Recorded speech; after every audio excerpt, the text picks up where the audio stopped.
আপনাদের সময়ের চলচ্চিত্র এবং এখনকার টাইমের চলচ্চিত্র কি অবস্থা আপনার কাছে কি মনে হয় বা চলচ্চিত্র আসলে ভবিষ্যৎটা কি সেটা আপনার জায়গা থেকে আপনার ভিশনটা কি আপনার একটি স্কুল আছে আপনি অনেক ভালো ভালো টিচার আনলেন বড় বিল্ডিং বানালেন আপনার ছাত্র নেই আপনি সেই বিল্ডিং দিয়ে কী করবেন আমাকে বলেন অনেক মডার্নাইজ জিনিস আছে এখন আপনি অনেক ছবি তৈরি করতে পারবেন অনেক ভালো কিছু তৈরি করতে পারবেন বাট আপনার ছাত্র তো নেই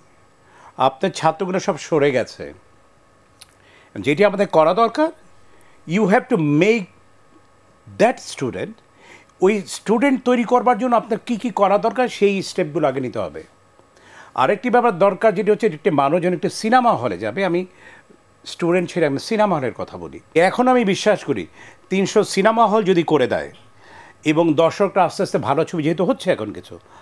আবার আমরা সেই আগের জায়গায় ফিরে যেতে পারবো এটা আমি আশা করি এবং বিশ্বাস রাখি কেন আমি বিশ্বাস নিয়ে বাঁচতে চাই এবং যেহেতু আমি ফিল্মকে ভালোবাসি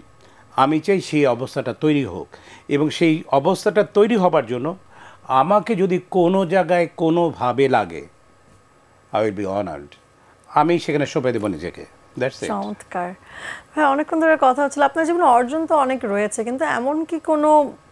স্বপ্ন রয়ে গেছে যেটা এখনো পূর্ণ হয়নি বা কোনো রকম কোনো আফসোস কি রয়ে গেছে কিনা I am only the person আমি প্রাউডলি বলবো সবার জীবনে কিছু আফসোস থেকে যায় আমার কোনো আফসোস নেই আমি যা ডিজার্ভ করি তার চেয়ে আল্লাহ তাআলা বেশি দিয়েছে আমাকে হ্যাঁ অনেকক্ষণ আমরা কাজ নিয়ে আসলে কথা বললাম এবার যদি একটু পরিবারের দিকে আসি প্লিজ যে পরিবারে আসলে কে কে আছেন বা পরিবারের সাথে আসলে সময়গুলো কিভাবে কাটানো হয় আমার পরিবারে আমার একটা বউ আছে আমার একটি ছেলে ও ইংল্যান্ডে থাকে আর পরিবারে আমার 3 জন সহকারী আছে বিষয় আমি সহকারী বলতে বাধ্য হই এটা আমি এইভাবে বলার পিছনে কারণটা হচ্ছে যে আমরা বাসায় যারা কাজ করে তাদেরকে আমরা ট্রিটটা একটু অন্যভাবে করি আমি সেটা করি না আমার কথা হচ্ছে যে প্রত্যেকটি মানুষেরই তার নিজস্ব তার একটা সম্মান আছে তাকে তুমি সেইটুক দাও অ্যাকর্ডিং টু কোরআন তুমি একটি মানুষকে সম্মান দিবে আল্লাহ তাআলা তোমার জন্য 10টি সম্মান নির্দিষ্ট করে রেখে দেবে এটা কোরআনের কথা আমি এটাই বিশ্বাস করি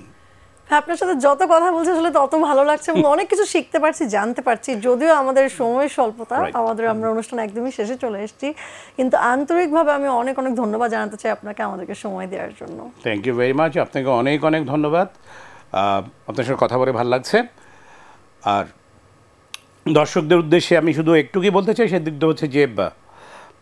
কয়েকদিন আগে একটা পেপারে দেখেছিলাম যে কোনো গ্রামে বৃদ্ধাশ্রম পাবেন না শহরে পাওয়া যায় ওয়াই আমি শুধু এটুকু বলতে চাই 5 বছর পর আশা করব বা 10 বছর পর আশা করব বাংলাদেশের কোথাও কোনো বৃদ্ধাশ্রম থাকবে না